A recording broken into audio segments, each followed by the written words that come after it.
Sa kabilang linya natin, andyan si Assistant Secretary Glenda Relova, spokesperson ng DSWD. Ano po kaya ang dahilan kung bakit to na natanggal ho yung kanilang pagiging beneficiary ng 4Ps?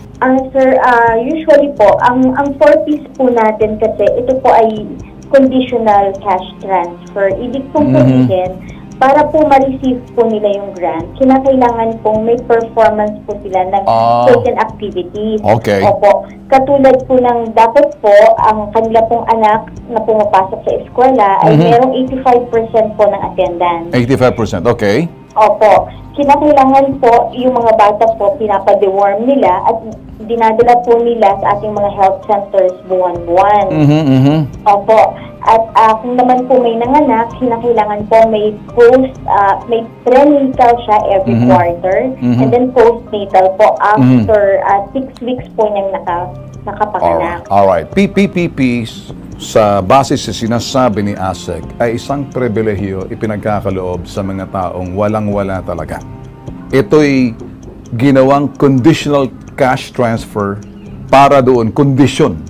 Binibigyan kayo ng pribilehiyo ng gobyerno sa pamamagitan ng pagbibigay sa inyo ng 4Ps. Itong pera na to, katumbas ng pribilehiyo, ay responsibilidad at pananagutan sa Estado. Bilang pera na yon na pribilehiyo na binigay sa inyo, may katumbas na kondisyon at pananagutan. So, hindi po pwedeng ikay nasa bahay lang nang walang kapalit.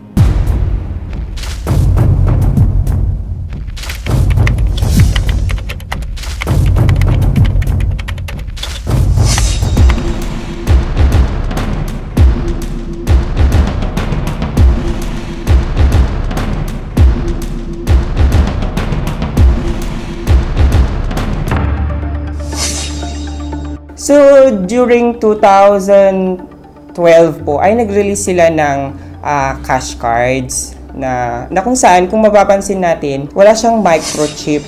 Nagkaroon ng pagpapalit. This year, nakuha nila yung kanilang ATM at kung mapapansin natin ay meron na siyang microchip. Before nakuha yung ATM ng mga beneficiary, nagkaroon ako ng brief orientation regarding kung ano yung mangyayari at ano yung aasahan nila. So, inaasahan ko na naintindihan ng mga beneficiaries yung pagpapaliwanag. Nagkaroon po ng, yun nga po, problema na medyo natagalan po yung pagkuha nila ng cash grants. Pero, yung pong, mayroon kasi tayong first batch and second batch na distribution ng forms para sa kanilang EMB cash cards. So, yung mga first batch po kasi, yun po yung mga ever since po, hindi po sila nakakakuha ng ATM. Yung second batch po, which is, ito nga po, yung mga beneficiaries natin na dumulog sa inyo ay sila po yung mga naapektuhan ng tinatawag nating transitioning. We will try our best na ma-update sila as soon as possible na may update sa amin yung mas nakakataas sa amin.